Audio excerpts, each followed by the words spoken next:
तो जब से आँख खोली है ना तब से ही इंडिगो में अच्छा। हाँ, ये नहीं है कि हमने कोई नया काम शुरू किया है। In a video interview series, Republic TV presents Engage, Fab India's Chief Brand and Marketing Officer Karan Kumar talks about the growth of content marketing in India, nuances of doing content on TV and print, and some tips for marketers ready to enter the space. Today I feel lucky and I take pride in knowing the origin of real Indigo. Thank you Fab India for keeping India's art alive.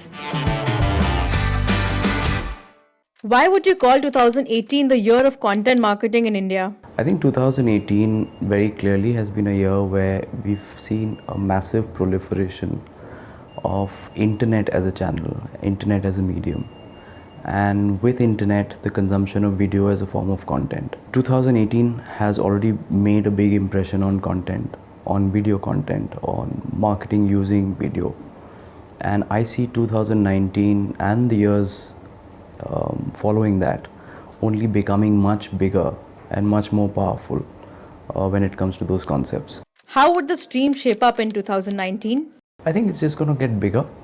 I think marketers will mature that much more in terms of how they are skilling themselves for content creation, short format, long format, video, OTT. I think marketers will unlearn and relearn some new aspects of developing content and making content effective and work for consumer audiences. And I see 2019 being a very pivotal year where some of the initiatives that we've seen right now having been taken on relatively smaller scales will actually mature and become much more large scale in their endeavors. Does content marketing have a scope on news channels beyond AFPs because news channels think it will dilute the credibility? Yes and no. I think content marketing can find various forms and shapes on news channels as well as, for that matter, even on the print medium. I say that because outside of advertorials and AFPs, brands will graduate to creating genuinely engaging pieces of content which will have customers, consumers, their lives and their stories right in the middle of it, right? A lot of this content is also going to be user generated. A lot of this content is also going to get inspired by how people live their everyday lives and how they can make your brand and product a part of their everyday lives. So the AFP advertorial is one route of creating branded content. Probably it's been the most traditional route of creating branded content. But if you ask me about content marketing in general, I think it will evolve and grow beyond those platforms to take much larger and greater, significantly larger proportions of content formation. Newspapers have similar concerns and some do not hesitate to call content marketing as paid news. How would you convince a publisher? I don't think there is any myth that needs to be dispelled there because, the biggest thing that today audiences seek is a certain degree of authenticity and truthfulness in whatever is being presented to them, whether it's through the newspaper channel or whether it's through a magazine channel or whether it's through TV channels, as it were.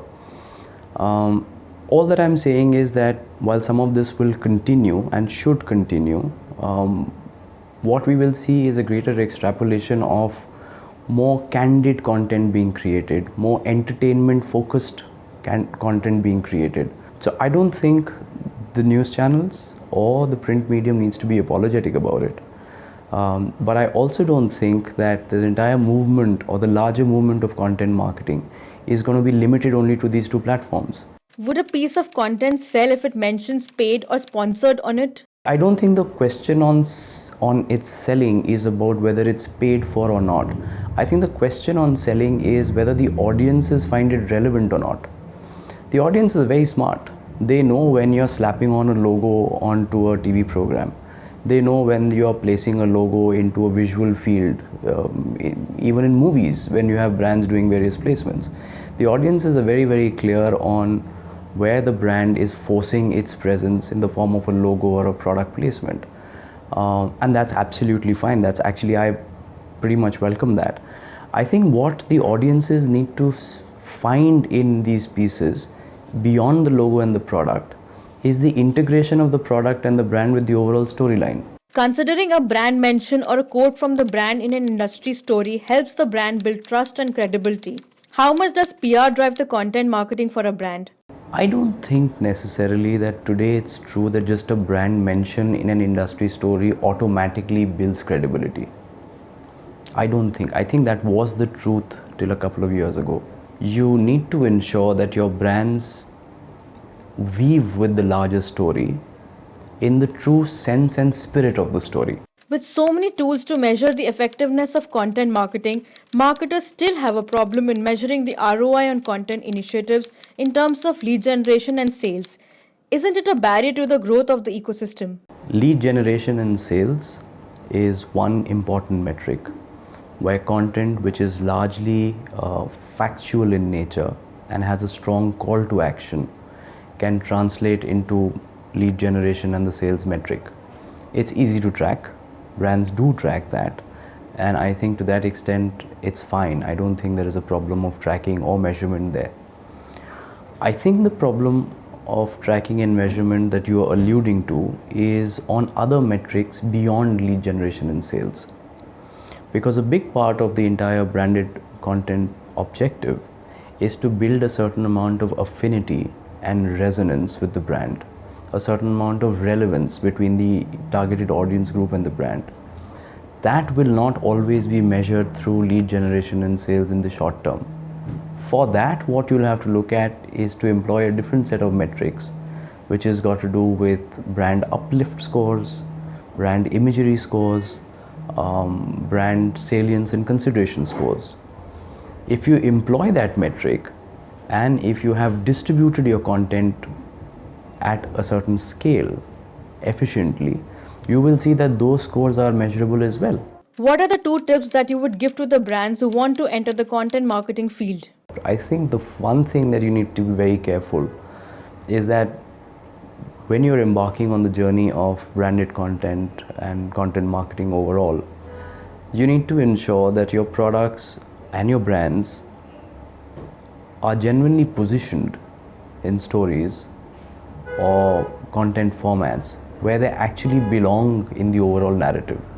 They're not force-fitted. If anything, you would have heard me say this over and over again, because as soon as you force-fit brands, it delivers nothing. The audiences are extremely smart and they realize that the brand does not actually belong in this conversation and has just been placed there. Brand marketers need to look at the video format of content far more seriously than they have looked at in the past. Republic TV presents Engage, a video interview series brought to you by Buzz in Content.